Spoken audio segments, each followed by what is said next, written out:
It has been 5 years since our administration took over the highest office of governance in Oyo State.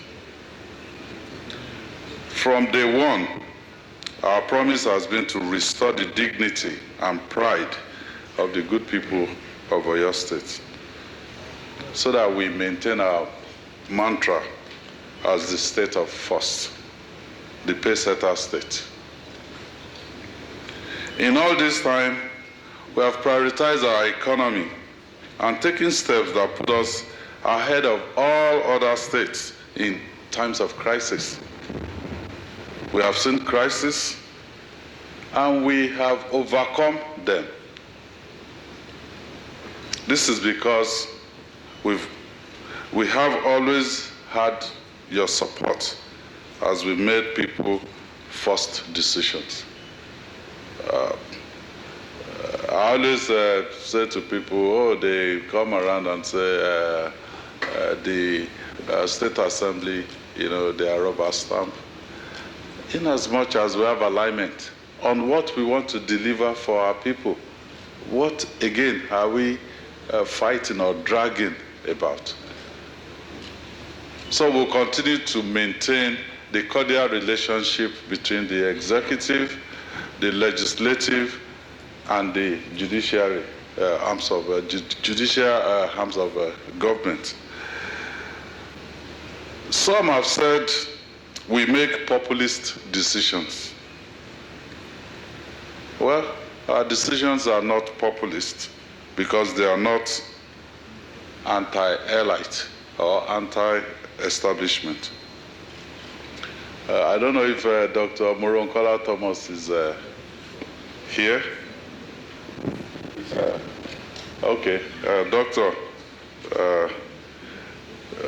your job of political sensitization is cut out for you. So you have my total support to do that. We are pro-people because we know that the source of our mandate is the people. No Godfather except God the Father and the people of Oyo State. And that's why you're not having issues like in other states where Godfathers are fighting Godsons. That's not happening in Oyo State because there's no Godfather. The people have shown us that they believe in us. And that is why our internally generated revenue has continued on the path of growth without us increasing taxes. From the average of about 4.2 billion monthly in 2023, we have moved to an average of 4.95 billion for the first quarter of 2024. So let me take this opportunity to thank the good people of Oyo State, willing taxpayers of Oyo State. Each time we execute a new project, you all can proudly say you are part of this success because it's your money that is at work. Well, I'm here today to deliver the State of the State address. And I must start by acknowledging that it has been a tough year with untold hardships for our people. But as I've always said, our administration was built for times like this. Like the eagle, we rise. From accelerated development to sustainable development, we've always believed in taking a completely different approach to the economic development of our dear state.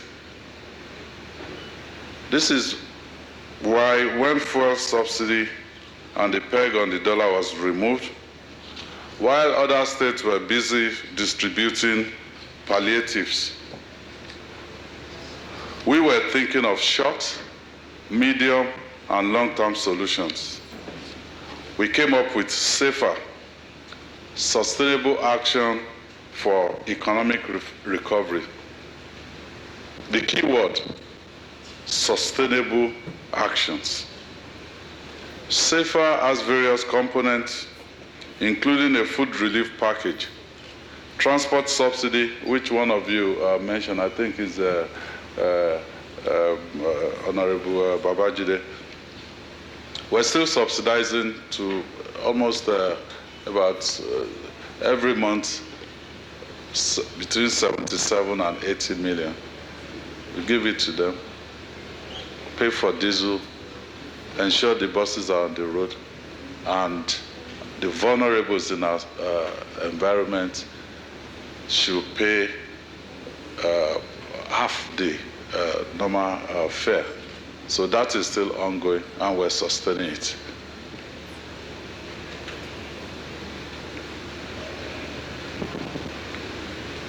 We also had measures, food security measures, provision of health insurance, and support for small and micro enterprises and civil servants. I just signed a file for the Assembly because the Right Honorable Speaker came to me and said SAFER has been saving lives in this Assembly. So I said, let's continue to save more lives. These interventions have directly impacted the development of their states. The food relief package went to 200,000 poorest of the poor households. We used this component to stimulate our economy, as the food items distributed were locally sourced and purchased from our traders in all the zones where distribution was done. We did not take Gari from Ibadan to Oyo, or Elubo from Oyo to Shaki. The purchases were done locally. So anything distributed in Okeogun too, for instance, were purchased in that locality. Same for Ibarapa. Our transport subsidy has so far provided relief for over 20,000 of our people daily. The vulnerable people, they pay 50% less for the Omituntun bus service. And currently, we have 64 buses plying intra and inner city routes. For the health insurance component, we paid 2024 health insurance coverage for 40,000 pensioners and refunded 2023 payments totaling 145,901,328 naira to our pensioners. About 150,000 students in state-owned tertiary institutions and 84,000 vulnerable persons are also being enrolled in the Oyo State Health Insurance Agency scheme under SAFER.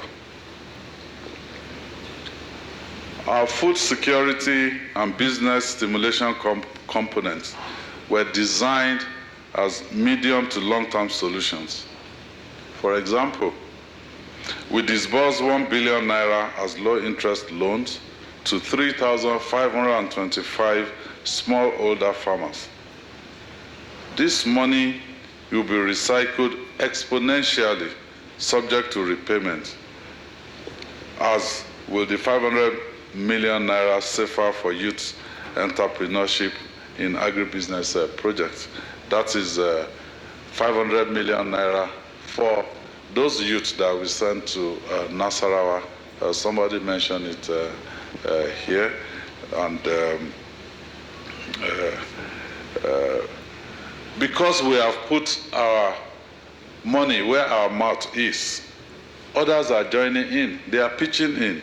So I'd like to use this opportunity to thank banks like First City Monument Bank, FCMB, who have decided that our youths are worth investing in and are providing matching funding to our YEP beneficiaries.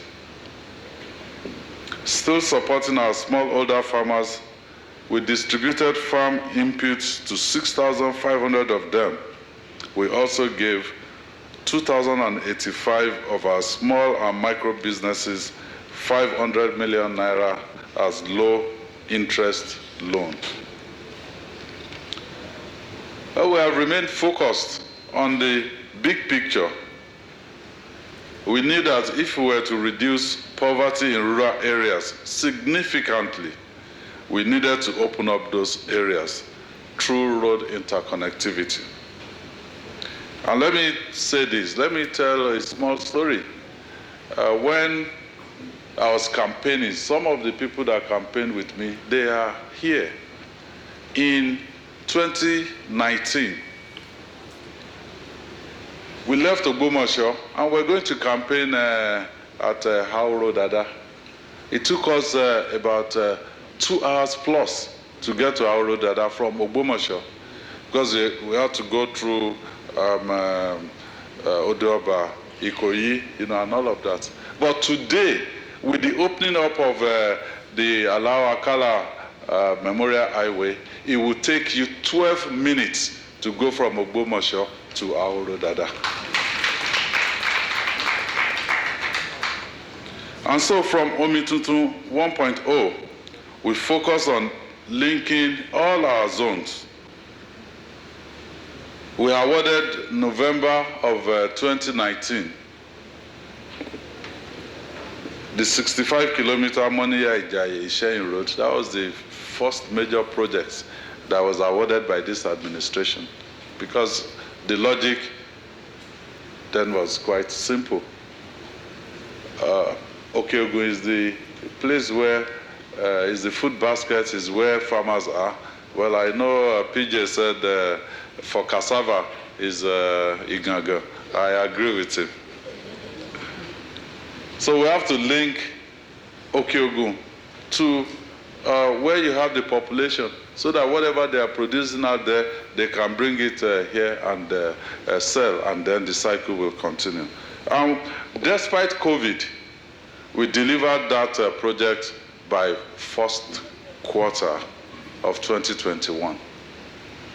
And we're not building roads that will crumble within a year or two. They gave us a warranty of 20 years on all these roads that you are seeing. So if a pothole develops on any of the roads within 20 years, it is at the contractor's expense. The state will not pay a dime. And that is why Moniya to Iseyin now it's been over 3 years since we commissioned it, and I can still challenge anyone. If you see a pothole on that road, I owe you 1 million naira. Okay, $1,000.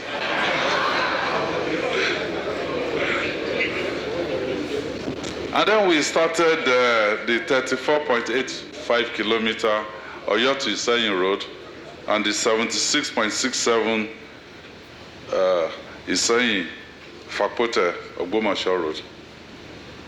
Our people bought into our new ideas for statewide development.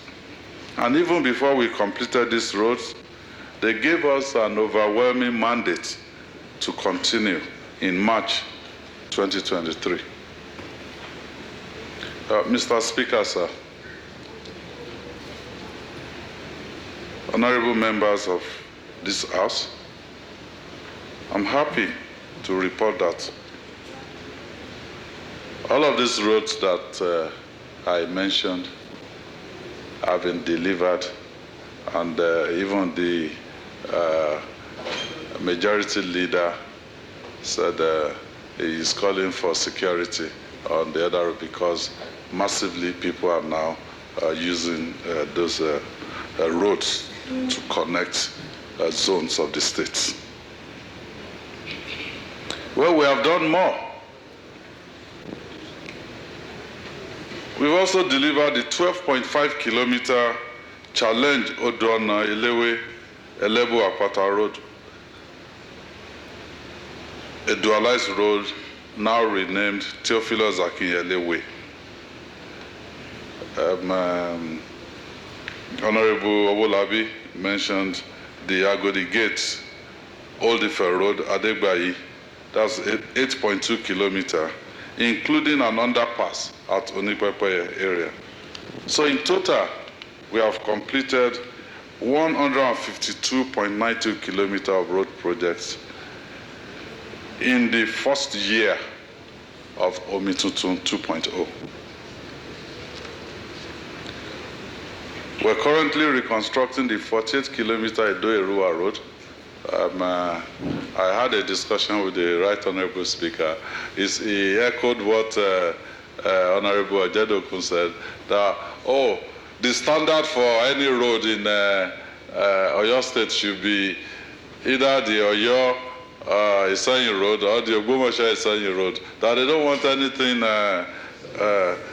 short of that. I said, okay, we'll see. I'll go out there for inspection, but let me give you the assurance that that is the standard, and is the standard that we will maintain.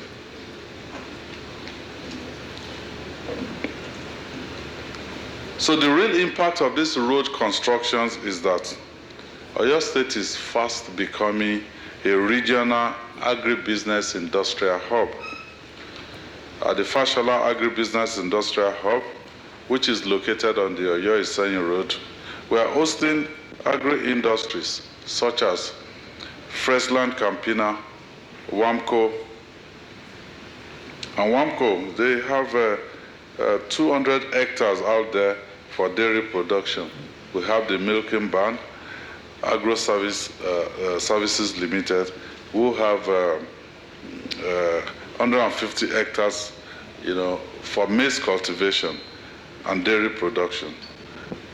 We also have the RITA platform, Generative and Go-Seed Vegetative Limited, with 100 hectares of cassava value chain development. With some of these things, some of these businesses, because people ask me, how much have we put into this? Because we believe government does not have any business running businesses. These are private people. We will provide the enabling environment, and then private investment will come in. That way, it will become sustainable. If I go and like the tractor hiring unit that we had before, they came to me asking for money, and I said, okay, tell me, give me your data for last year. They gave it to me, and I said, so if you were a private entity, what will you do? And they said, well, we'll have folded up. Okay, you will fold up, because if private businesses are not doing well, yes, they will go bankrupt. But when government business is not doing well, you will use taxpayers' money either for bailout or subsidy.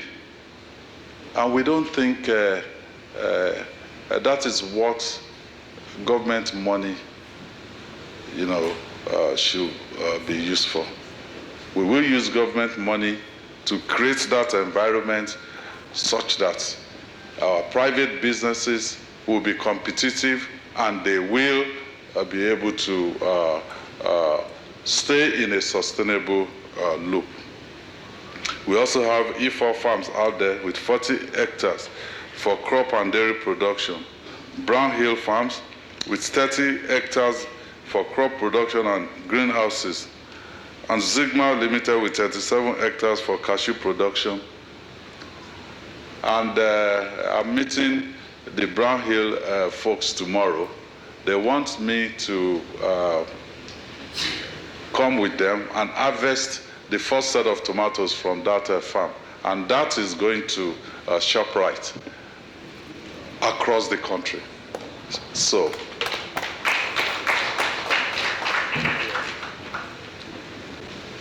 we're moving somewhere. We have also attracted processors like African Agricultural Tech Foundation, Flash Agro Farm, and Trolley International Limited. And last but not the least, we have AgriDrive, who are big in farm mechanization.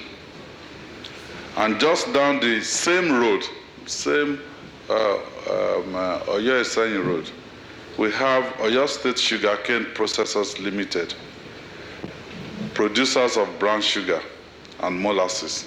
And if you must hear, brown sugar is not produced anywhere in this country today.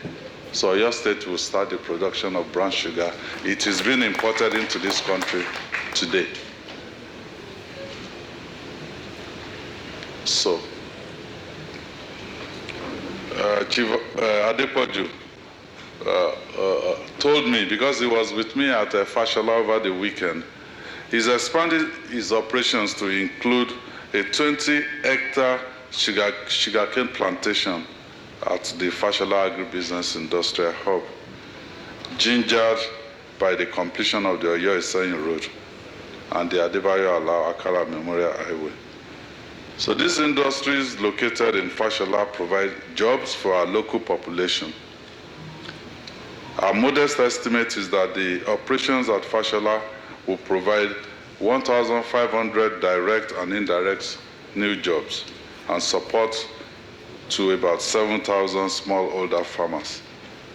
The current cumulative investment of the private sector in that hub is over 10 billion naira. This is expected to grow to 20 billion within the next year. We took a different approach to agricultural development, and we continue in this trajectory.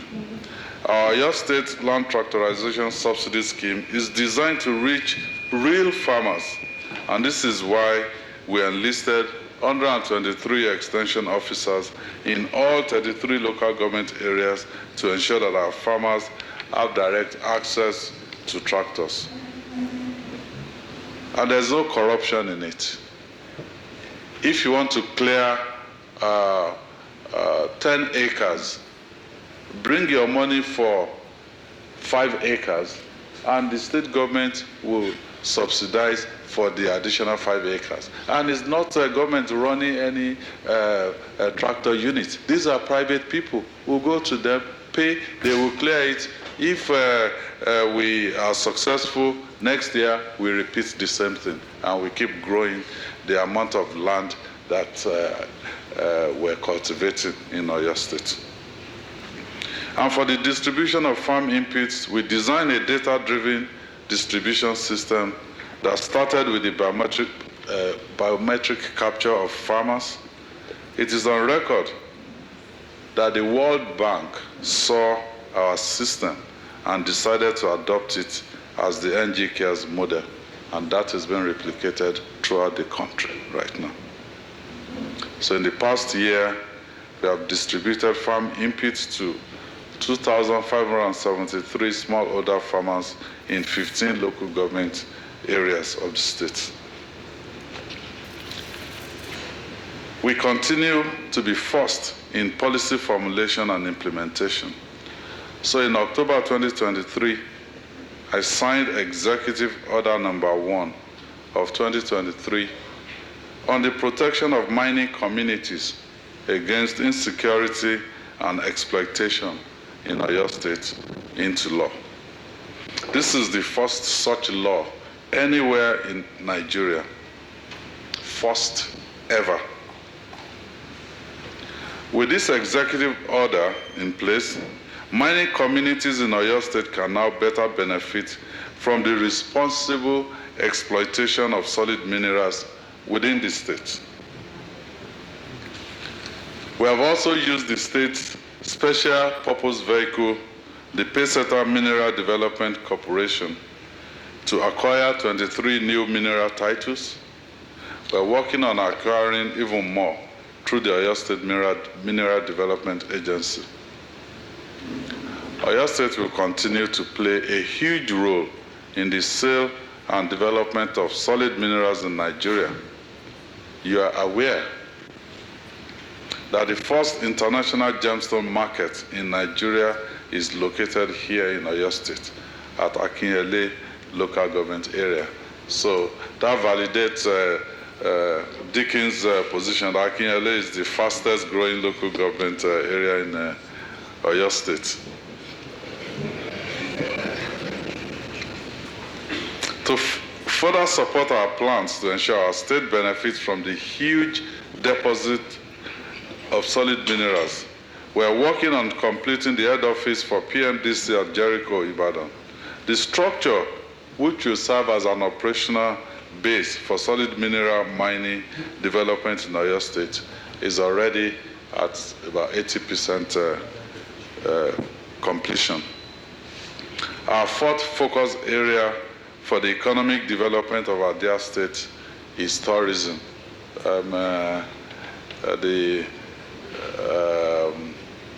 Honorable Adiola from Ishanyi Tesiwaju State constituency, spoke about tourism. Well, last April, we hosted the world at an international tourism summit, signaling our administration's readiness to foster partnerships with the private sector. Our plan is to continue working to make Oyo State the destination for heritage, leisure, and agri-tourism through direct and indirect investments in the sector. We recently signed an MOU with a private investor to upgrade the Agodi Gardens into an international standard botanical garden. Our soon-to-be-completed Omalulu Olunloyo Park will be the first of many such leisure facilities to drive internal tourism in our dear state. And you will have noticed also, most weekends, people from Lagos, from all over, they troop into Oyo State. So we just need to keep pushing and keep pushing until we get to where we really want to be. The other three pillars upon which our roadmap for sustainable development 2023 to 2027 is built have not been left out. In education, we completed the College of Agricultural Sciences and Renewable Natural Resources campus, LAUTECH in Seyi. We have also approved the recruitment of 7,000 teachers into Oyo State public primary schools and 100 caregivers. I think the portal is open. And 2 days ago, I approved also recruitment of 7,000 secondary school teachers. Remember, yes. Before this administration came in, no recruitment in that sector. We recruited, I think, about 5,000 teachers and 2,000 non-teaching staff during Omitutu 1.0. But now we're recruiting teachers for both primary schools and secondary schools in the state. Well, with your approval, Mr. Speaker, honorable members of the House, I appointed a special advisor on education intervention because you gave me the approval for special advisors. I think maybe it was 10 or something like that. But out of that approval, I appointed the special advisor on education intervention. He has been mandated to conduct needs assessment in public primary and secondary schools in the state to identify schools for infrastructural interventions.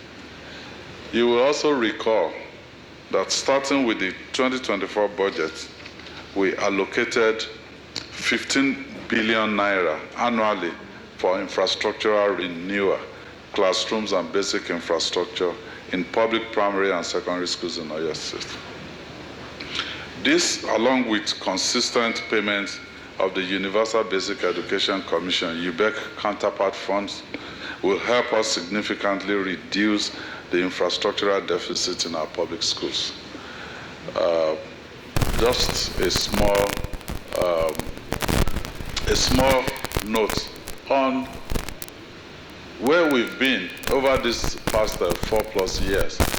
UBEC intervention, that's a SUBEB. Everybody before now, if you are appointed SUBEB chairman, people are coming to you thinking this is a lucrative appointment. But quite frankly, with the deficit that we have in Oyo State, if we continue, because their budget is about 3 billion yearly, sometimes 2.5. We pay 1.5 or 1.25, and then the federal government through UBEC, they will put in the counterpart portion of it. The deficit that we have is between 40 and 50 billion. Most of our schools, no fence, you have roofs that have collapsed. But some of our children, sitting on the floor to learn. So if we continue spending 3 billion consistently every year, it will take at least 15 years to close the gap. And we're quite aggressive. We want to close this gap in 3 years, starting from this year. What that means is that we will spend 15 billion every year consistently outside of UBEC SUBEB intervention to close that gap. And we're starting with about 70 schools that have approved. Once our students go on holiday, by the time they come back for first term of the next academic year, at least 70 schools will have been completely taken out of having any infrastructural deficits.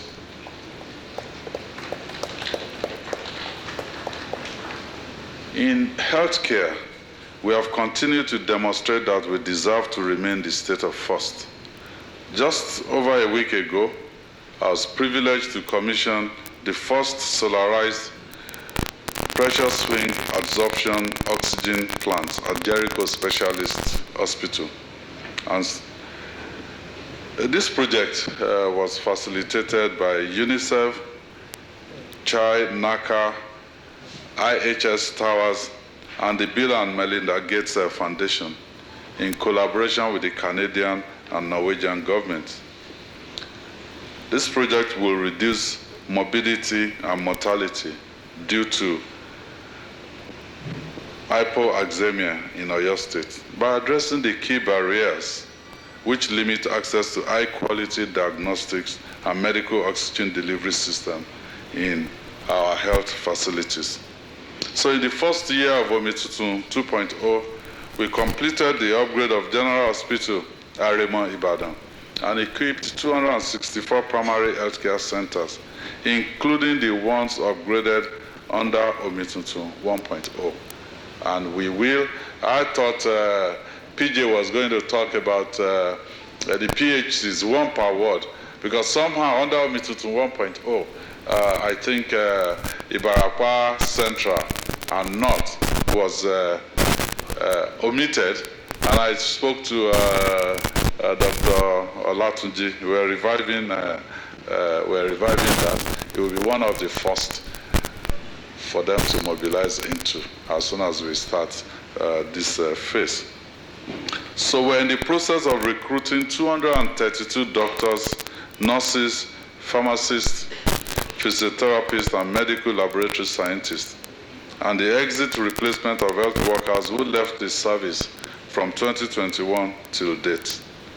This ensures that our public healthcare service does not continue to be incapacitated by lack of personnel. Also, speaking of first, our administration was able to attract the first gas supply and distribution infrastructure in the state. This will deliver gas to industrial and commercial users. I was in London a few weeks back. People thought I was on holiday, but I didn't go on holiday. I went to work. We signed the final investment agreement, and this circa $100 million project the FID has been signed, and its completion date is Q4 2025. So indeed, Oyo State is fostering an industrial revolution through deliberate plans and strategic action. Earlier in the year, we were in Morocco and returned with a multi-million-dollar deal. Africorp, a multinational with diverse business interests in the agribusiness, mining, education, mattress production, wood carpentry, and PET recycling, will set up its factory here in Ibadan. Every time that I'm going to Lagos, I'm looking at the progress being made out there. Once you go past the Rashidi Ladoja GRA, if you look at your left, you will see a fence being done. That is the site of the factory. They're almost done with the fencing, and I've been assured that they are going to fast track the final investment decision on siting their factory out there. Well, this weekend and the whole of next week, we're off to Asia. I'm just putting you on notice. So when you hear that I'm in Japan, don't think I've gone there, on holiday again. I've gone there because we were invited by the World Bank to share our experience on the Ibadan Urban Flood Management Project, and also for us to seek additional funding to ensure that no part of Oyo State is ever going to be flooded again. We'll see.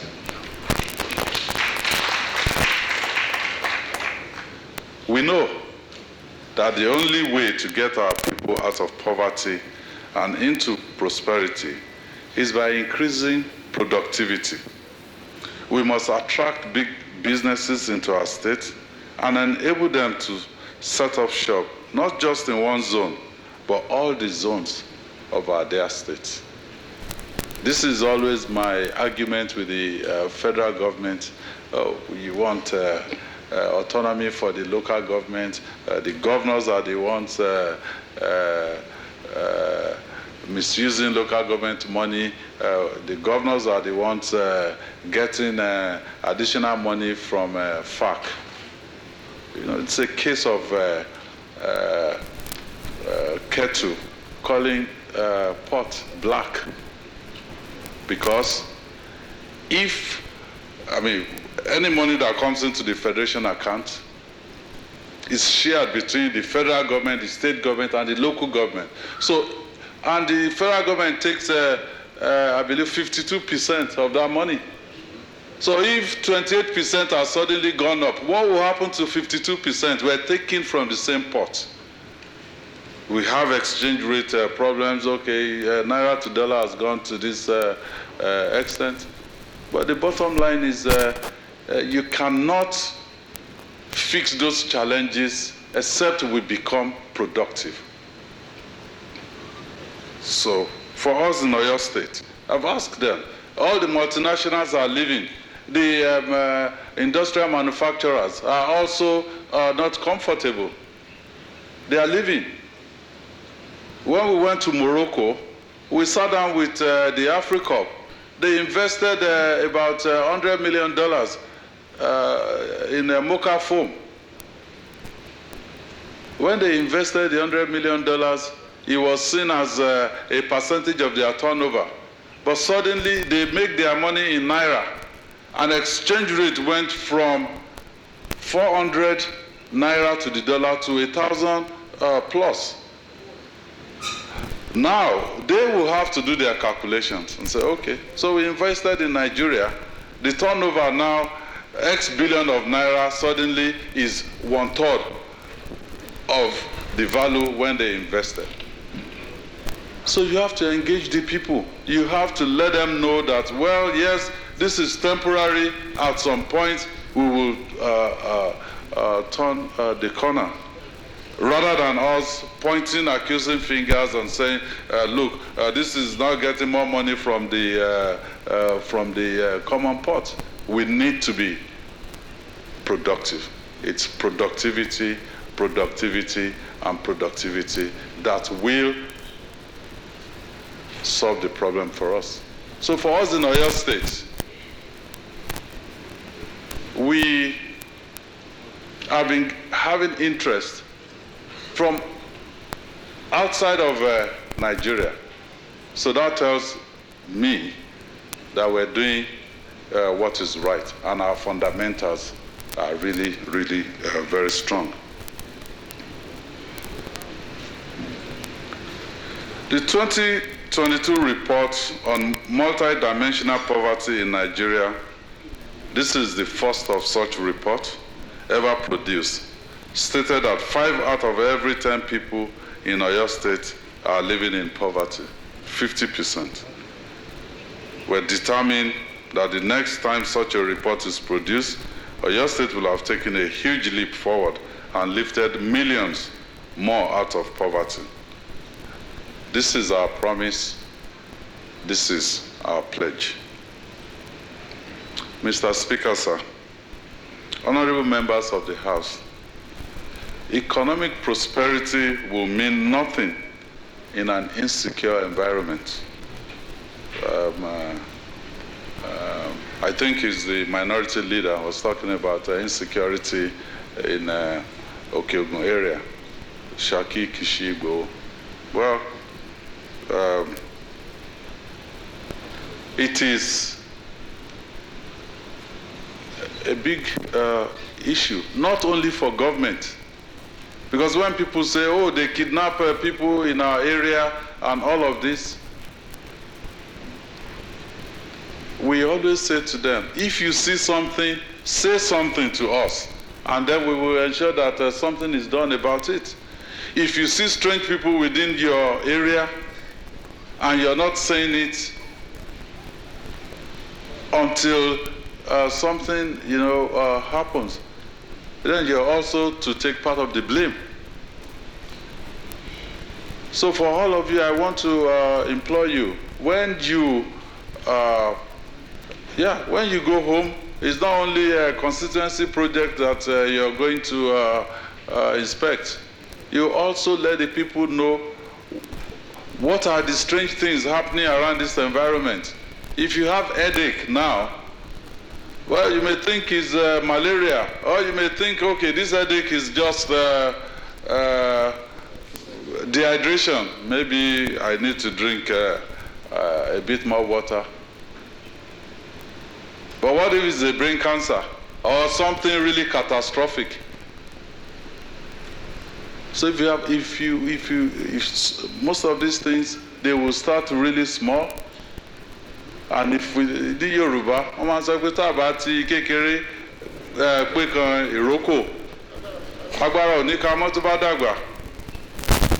so some of these little challenges, if we're able to nip them in the bud as early and as soon as possible, then we have the chance to keep our state safe and secure. In Kishi, the deputy governor is here. There's a nexus between illegal mining and illegalities and insecurity. We apprehended some illegal miners in Kishi, and the community came out and said, no, you won't arrest these people. So I told the deputy governor, I will send troops in there, and our people will be hurt. So it is not for government alone to solve some of these problems. We all have to come together. And when I called Dr. Moronkola Thomas, and that Oyo State Mobilization Agency for Socio-Economic Development, they are key. We want to enforce the rule of law, but we want our people to be aware.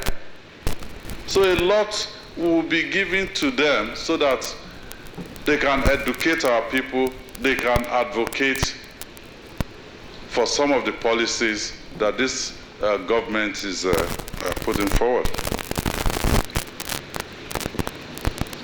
So in the first year of Omitutu 2.0, We supported the security agencies with the resources they need to continue to keep our dear state safe and secure.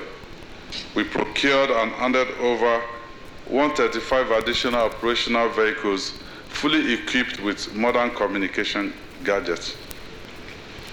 Well, now it's 1 year down, 3 more to go. Quite frankly, today I dreamt of being free, not not worrying my head about the challenges in Oyo State. In fact, I dreamt like I was on holiday somewhere, and then I didn't see no government officials, no politicians, nobody like that. Well, we still have 3 more to go. And let me say this, and it's also for the benefit of the people ruling us at the federal level. Yesterday, maybe some of you, possibly you might have seen it on, I guess, maybe African news or channels. They said there was riots in central Algeria because of water supply. And then I'm asking myself, these people, they have good roads, you know, they have all of this, but they are rioting for, you know, water. And we are not even able to provide water, you know, for people. Very basic things we're still struggling with. So for those of you that will lead us well into the future, and I'm not ashamed to say it, that most of you here, your leaders from 3 years from now, me, I'm out of it.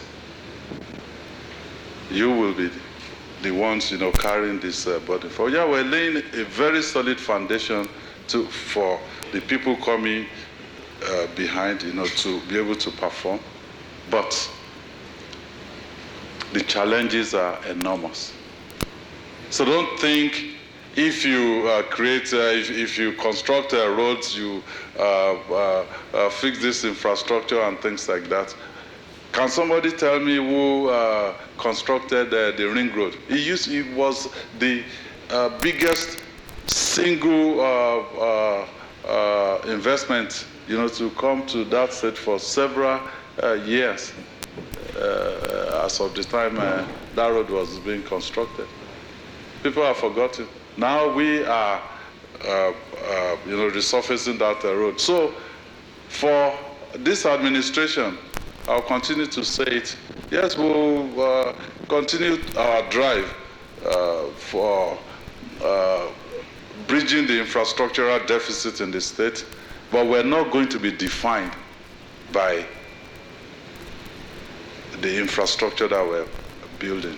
We are going to be defined by the institutions that we're putting in place to ensure that whatever happens, Oyo State can continue to thrive. We can continue to survive. Grace of God, we will continue to build strong institutions in our dear state. I call them institutions for posterity. We now have Oyo State Mobilization Agency for Socio-Economic Development, OMASEL. We have the Oyo State Project Monitoring Agency, the Oyo State Rule of Law Authority, the Oyo State Agribusiness Development Agency, the Oyo State Anti-Corruption Agency, OYACA. And before we came in, energy security wasn't an issue in Oyo State, but we created the Ministry of Energy and Mineral Resources. We're also strategizing to position the Water Corporation of Oyo State for sustainable growth. These are the institutions of the future. And in all of this, we've had the cooperation and support of the State House of Assembly. So I want to say thank you so much for being a worthy partner. These institutions will play pivotal roles in the engineering of a modern Oyo State, working with the existing ministries, departments, and agencies. I thank you for listening. Thank you, and God bless.